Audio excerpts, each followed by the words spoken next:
graças a Deus. Abra as vossas Bíblias no Evangelho de Jesus, escrito por João, capítulo de número 6.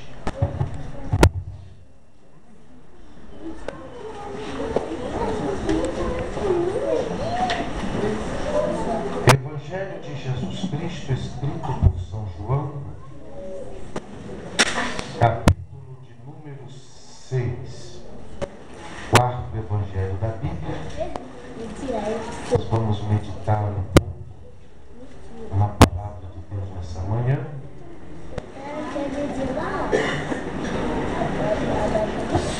Nós estávamos esperando outro pregador, né?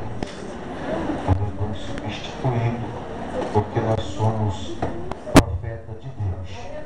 Aleluia. Temos que andar preparados, né? Quem achou, diga graças a Deus. Versículo de número 3 diz assim: Então Jesus subiu ao monte e sentou-se com os seus discípulos. Estava próxima a festa judaica da Páscoa. Levantando os olhos e vendo uma grande multidão que se aproximava, Jesus disse a Filipe: Onde compraremos pão para esse povo comer? Fez esta pergunta apenas para prová-lo ou para experimentá-lo, pois já tinha em mente o que ia fazer. Podeis assentar, amados. Queridos irmãos, a Bíblia nos revela sobre a primeira multiplicação dos pães e peixes. Segundo nos relata a história, eram 5 pães e 2 peixinhos. Deus, nesta manhã, colocou uma mensagem em meu coração. E eu gostaria que os irmãos prestassem bastante atenção, porque esta palavra, com certeza, irá nos impactar nesta manhã. A Bíblia nos diz que uma grande multidão, ou grandes multidões, seguia a pessoa de Jesus. A Bíblia diz que havia 4 tipos de pessoas, ou 4 classes de pessoas que andavam atrás de Jesus. A primeira classe de pessoas que andava atrás de Jesus é por causa dos sinais que Jesus fazia, é por causa dos prodígios que Jesus fazia, por causa das maravilhas que Jesus fazia. A segunda classe de pessoas que seguiam a Jesus é por causa do pão, porque havia a necessidade de se comer. A Bíblia diz que Jesus disse: Eu sou o pão da vida. Uma certa feita Jesus disse: A minha comida é fazer a vontade do meu Pai, aquele a quem me enviou. A terceira classe de pessoas que seguia a Jesus era a classe dos verdadeiros adoradores, que queriam estar com Jesus, que queriam aprender com Jesus, que queriam estar próximo de Jesus. É por isso que a Bíblia nos diz que numa certa feita, numa grande ceia, Jesus já se preparando para ser preso, para ser crucificado. A Bíblia nos relata que Jesus, ele na sua ceia, havia uma pessoa muito especial, que quando se retratava de discípulo, retratava-se de apóstolo, sempre ele estava junto dos mais íntimos. A Bíblia diz Pedro, Tiago e João. Pedro estava em uma ponta e João estava próximo de Jesus, e quando Jesus diz acerca daquele a quem iria lhe trair, Pedro olha para Jesus e pede para que João pergunte se era ele, porque Pedro tinha uma preocupação muito grande em seu coração, porque a última coisa que ele queria era trair o mestre. E diz a Bíblia Sagrada que naquele momento João estava com a cabeça reclinada sobre o peito de Jesus, e ali estava aquele homem. Os verdadeiros adoradores estavam ali para adorar a pessoa de Cristo. A quarta classe de pessoas que estavam atrás de Jesus eram aqueles espectadores.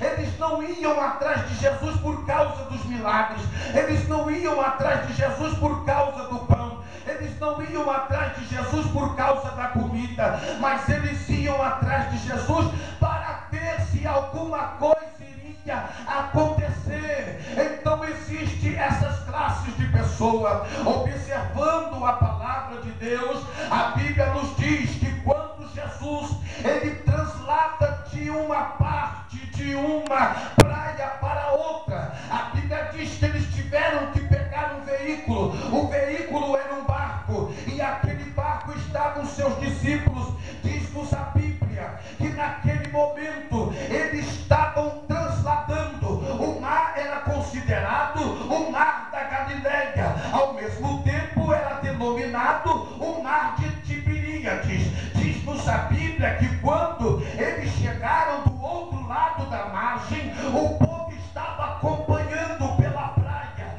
mas eles mediam a distância. Eles não queriam nem saber se eram 200 quilômetros, se eram 100 quilômetros. Eles não queriam saber, até que a palavra mar é grande quantidade de extensão de água salgada, mas ali o mar da Galileia era uma grande extensão de águas doces que se banhavam ali. O rio Jordão, o rio Tigre e os outros tipos de rios que há naquela região. Entenda-me bem uma coisa nesta manhã: a Bíblia nos relata que as pessoas que estavam em busca de Jesus, quando eles chegam do outro lado, Jesus olha para a multidão, Jesus ele sobe para o monte junto com seus discípulos. É necessário que entendamos isto. Em primeiro lugar, Jesus sobe junto com os seus discípulos. Na primeira mão, Jesus sobe com seus discípulos, porque Jesus queria conversar com o Pai, e Jesus queria saber das coordenadas, porque estava uma multidão lhe acompanhando. Jesus gostava de aglomeração, irmão. Jesus gostava de estar no meio do povo, sim, porque sempre no meio do povo existia aqueles que estavam com propósito e com o coração voltado para a pessoa dele. Ele gostava de estar no meio da aglomeração. A Bíblia nos relata que Jesus, ele na primeira mão, ele sobe com os discípulos para o monte. Jesus, quando desce, a Bíblia diz que um certo homem estava leproso. Ele chega perto de Jesus e disse: mestre, se o Senhor quiser, pode me tornar limpo. Disse-lhe Jesus: ser limpo. Imediatamente aquele homem foi curado. Entenda bem uma coisa, meus amados irmãos: o mistério não está na subida do monte, o mistério não está na subida do outeiro, o mistério não está na subida do pináculo ou da altitude, o mistério está na descida do monte.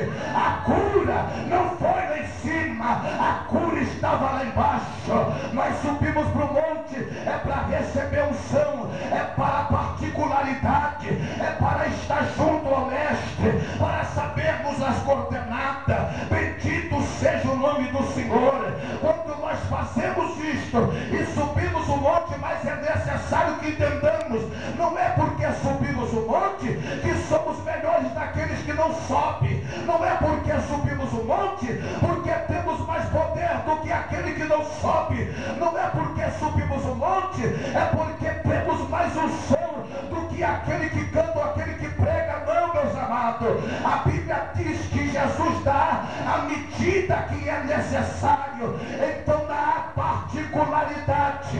Aquele que tem intimidade com Cristo, ele sabe que no momento certo Jesus ele vai te usar, ele vai operar grandes maravilhas na sua vida. Mas é necessário de uma coisa: tenha o coração voltado para a palavra de Deus, porque nesta manhã Jesus vai impactar a tua vida. Se você quer, levanta a sua mão direita. É glória.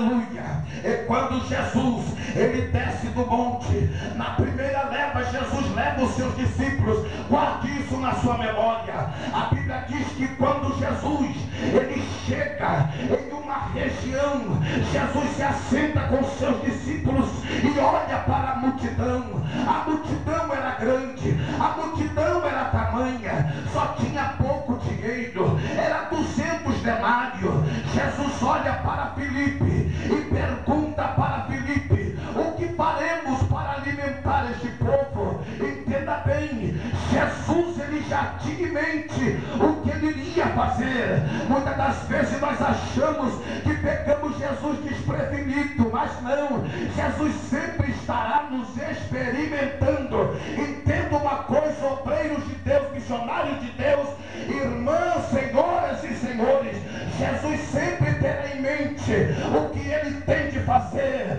mas é necessário que estejamos prontos para entender o que ele estará querendo e requerendo de nós. A Bíblia diz que Jesus olha para Filipe e pergunta: o que faremos? Mas ele tinha em mente, se você ler o versículo você vai ver, e Jesus tendo em mente o que iria fazer. Ninguém pega Jesus desprevenido. Uma certa feita o doutor da lei chega perto de Jesus e tenta experimentá-lo, perguntando: Senhor, se tu és mestre, tu deves saber qual é o primeiro e maior mandamento. Ele só pergunta do primeiro e do maior mandamento. Jesus lança duas respostas ao mesmo tempo. Jesus disse: o primeiro e o maior mandamento é: amarás o Senhor teu Deus acima de todas as coisas, e há um semelhante a este, que é o segundo mandamento: amarás o teu próximo como a ti mesmo. João escreve a epístola dizendo que se você não ama o irmão que você vê, como você pode amar aquele que você não pode ver, que é Deus? Existem muitas pessoas na igreja que não amam o irmão, que não amam a irmã, não tem nem coragem de sentar do lado dele ou do lado dela. Sabe por quê? Porque sente ódio no coração. Ele tem medo até mesmo de tomar uma atitude trágica e não ter a humildade de se arrepender depois. Mas nessa manhã Deus me trouxe aqui como profeta de Deus para te dizer: se converte nessa manhã, porque Deus tem algo grande para a tua vida. Levanta a mão e glorifica Ele. Eu glorifico a Deus que nessa igreja não tem esse tipo de pessoa, e nem aqui no ministério. Eu glorifico a Deus, aleluia, bendito seja o nome do Senhor. Ei, glória, porque nós amamos o nosso irmão. Eu olho para o irmão, eu amo o meu irmão, aleluia, mas ele é espírito, alma e corpo, e o nosso Deus, que é somente espírito, ele não tem forma corpórea, aleluia, bendito seja Deus. É por isso que quando Jesus, ele está sabendo que João, meu primo, está lá no Rio Jordão batizando, a Bíblia diz que vem Jesus se aproximando no meio da multidão, e vem Jesus, capítulo de número 2 de João, diz a Bíblia que vem Jesus, no versículo de número 29, a Bíblia diz que quando Jesus, ele se depara com seu primo, ele olha e diz: eu não sou digno de desatar as suas alparcas, eu não sou digno de estar na sua frente. E Jesus olha para ele e diz: fica quieto, rapaz. Aí ele olha: não tem como ficar quieto, porque o meu pai, o meu Senhor, aquele que escreveu acerca de mim usando o profeta Isaías, no capítulo 40, no versículo de número 8, se não me falha a memória, ele diz acerca de mim: a voz que clama no deserto, eu não